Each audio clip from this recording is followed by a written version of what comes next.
दोस्तों, मैं अमन स्वागत करता हूं आपके अपने YouTube चैनल एजुकेशन हब पे। जैसा कि आपको थंबनेल से पता चल गया होगा कि उत्तर प्रदेश ग्राम पंचायत अधिकारी का नोटिफिकेशन आ चुका है और उसी के बारे में यहाँ पर हम जानकारी देने वाले हैं।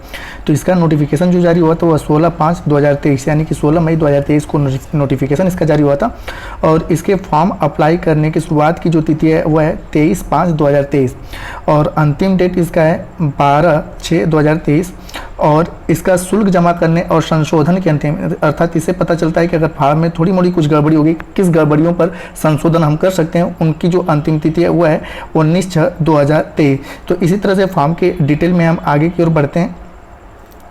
तो यहाँ पर जो है कि वही लिखा गया है कि उत्तर प्रदेश अधीनस्थ सेवा चयन आयोग लखनऊ के विज्ञापन संख्या 01 परीक्षा 2023 ग्राम पंचायत अधिकारी मुख्य परीक्षा के अंतर्गत पंचायती राज विभाग ने इस फॉर्म को जारी किया है। अब यहाँ पे है कि इस फॉर्म को भरा किसके द्वारा जाएगा, तो यहाँ पे ग्राम पंचायत अधिकारी मुख्य परीक्षा जो है हेतु अभ्यर्थी को शॉर्ट लिस्टेड यहाँ पे मतलब कि पीईटी के बारे में दिया गया है। ठीक है कि आपको पीईटी में शॉर्ट लिस्ट उनके प्रारंभिक अर्हता परीक्षा मतलब कि 2022 में जो पेट का एग्जाम हुआ था उसके स्कोर कार्ड के आधार पर ही वे बच्चे इस फॉर्म को भर पाएंगे। तो अर्थात अगर आपको ग्राम पंचायत अधिकारी का फॉर्म फिलअप करना है तो पहली कंडीशन ये है कि आपको 2022 का पेट का एग्जाम दिया जाना चाहिए और साथ ही साथ उस मेरिट में आना चाहिए जिसके लिए शॉर्ट लिस्टेड किया है। तो अभी भी इसके मेरिट की कोई चीज़ें नहीं की गई हैं कि कितने तक के लोगों को लेगा। अब आगे है कि ऑनलाइन के लिए जो आवश्यक सूचनाएं हैं उनके बारे में हम देखेंगे। ऑनलाइन की जो प्रक्रिया है तो यहाँ पे है कि ऑनलाइन संबंधित कई सारे जो आपके हैं वेबसाइटों पर इसका फॉर्म मिल जाएगा और आप वहाँ से ऑनलाइन कर लेंगे। अब यहाँ पे है कि इसमें सावधानी और इसके आयु सीमा, अब यहाँ पे चीज़ है कि EWS के लिए, तो EWS के लिए भी यहाँ पे स्पेशल सीटें हैं और उसके लिए बेसिक तौर पर आपको EWS का सर्टिफिकेट आपके पास चाहिए, तभी आप EWS श्रेणी में आप अपने फॉर्म को फिलअप कर सकते हैं। आगे जो लिखा है वहाँ पर कि इस फॉर्म को 2 तरीकों से भरा जा सकता है। तो यहाँ पे है कि पहले में कि आपका व्यक्तिगत डिटेल, और यह व्यक्तिगत डिटेल किससे मिलाया जाएगा, तो पीईटी 2022 का जो एग्ज़ाम आपने दिया है उसी के आधार पर। तो यहाँ पर लिखा गया है कि अभ्यर्थी प्रारंभिक अर्हता परीक्षा 2022 का रजिस्ट्रेशन नंबर, जन्म तिथि, लिंग, उत्तर प्रदेश का निवासी होने से संबंधित विवरण और श्रेणी में मतलब कि आप किस कैटेगरी से आते हैं, जनरल, OBC, ST SC संबंधित विवरण भर के लॉगिन कर सकता है। तो पहला लॉगिन करने का ये तरीका है और दूसरा जो लॉगिन करने का तरीका है वह है कि आप केवल पीईटी में जो आपने अभ्यर्थी ने अपना रजिस्ट्रेशन नंबर और रजिस्टर्ड मोबाइल नंबर और ईमेल पर, ठीक है, तो आपका पहला तरीका कि आप अपना सारा डिटेल भर के, या दूसरा तरीका है कि आप पीईटी का जो है रजिस्ट्रेशन नंबर और साथ ही साथ उसमें जो आपने रजिस्टर्ड मोबाइल नंबर या मेल डाला है उसको डाल के आप OTP के माध्यम से लॉगिन कर सकते हैं। अब आपका आगे आता है कि आगे ये सारे कोर्सेज आपके हैं। अगला जो है आपका है कि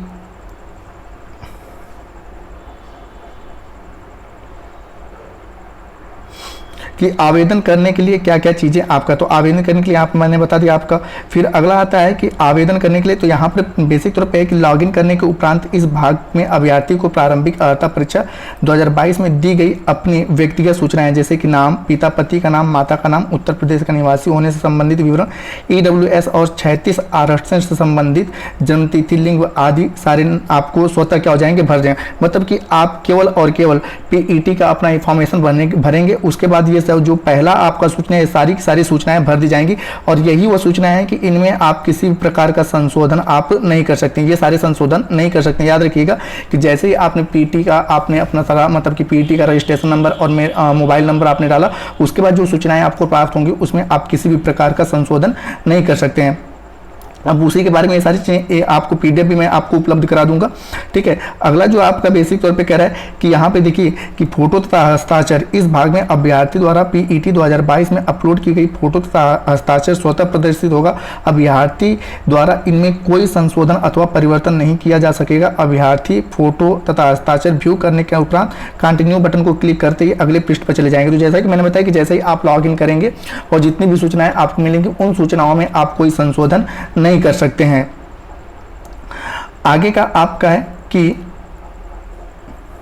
घोषणा के बारे में यहाँ पे एक वही चीज़ें हैं कि आपको घोषणा दिखेगा कि मैंने जो सारे फॉर्म भरे हैं वो आपकी जो सूचनाएं भरी वो पूरा का पूरा आपका सही है। भुगतान के लिए वही चीज़ें हैं कि सभी लोगों को, किसी भी वर्ग से आप आते हैं, उन सभी लोगों को आपको जो फीस देना है वह केवल और केवल 25 रुपये का शुल्क जमा करना है, ठीक है। आप ओबीसी से आते हैं, जनरल से आते हैं, ईडब्ल्यूएस से आते हैं या एसटी से आते हैं या एससी से आते हैं, उन सभी लोगों को, ठीक है, केवल और केवल 25 रुपये का भुगतान करना है। अब यहाँ पे कि आपका आवेदन प्रक्रिया में संशोधन, तो यहाँ पे है कि आवेदन पत्र में संशोधन, जैसा कि मैंने बताया कि वो 19 तारीख तक हो सकता है।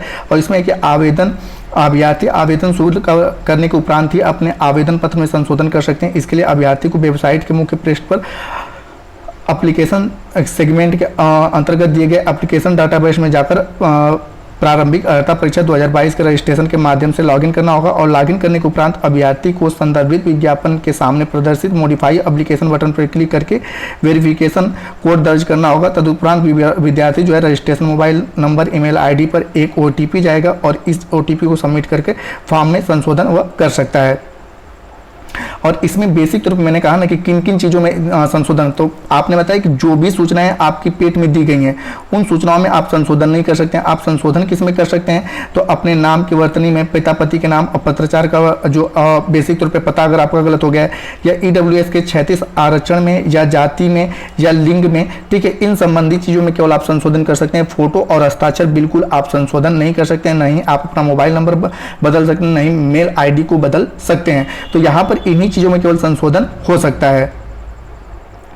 आगे है आपका कि पद के विवरण, और यहाँ पर संख्या की बात करें तो यहाँ पे कुल आपका जो पद है, टोटल पोस्ट है, जैसा कि आपने थंबनेल में देखा है कि 1468 पोस्ट है, जिसमें कि अनारक्षित यानी कि जनरल वर्ग के लिए जो है 849 है, आपका शेड्यूल कास्ट के लिए 356 है, और आपका शेड्यूल ट्राइब्स के लिए, अनुसूचित जनजाति के लिए 7 है, OBC वर्ग के लिए 139 है, और EWS के लिए 117 सीटें हैं। अब ये तो सामान्य हो गया। अब 36 आरक्षण की अगर बात करें तो 36 आरक्षण में बेसिक तौर पे कि यहाँ पर इसी के तहत स्वतंत्रता संग्राम सेनानी के घर से जो बिलोंग करते होंगे उनके लिए, मतलब कि स्वतंत्रता संग्राम सेनानी के घर से आप बिलोंग करते हैं, आपके पिताजी दादाजी अगर स्वतंत्रता संग्राम सेनानी रहेंगे तो उनका आप अगर स्वतंत्रता संग्राम सेनानी का आप सर्टिफिकेट लगाते हो तो ऐसे लोगों के लिए 2 सीटें हैं। यहाँ पे दृष्टिहीनता एवं कम दृष्टिहीनता वाले के लिए 28 है, और यहाँ पे बधिर और श्रवण आस्था के लिए 2 है, और अन्य किसी के लिए यहाँ पे छूट नहीं। लेकिन हाँ, यहाँ पे बेसिक तौर पे कि जो भूतपूर्व सैनिक है उनके लिए 47 सीटें हैं,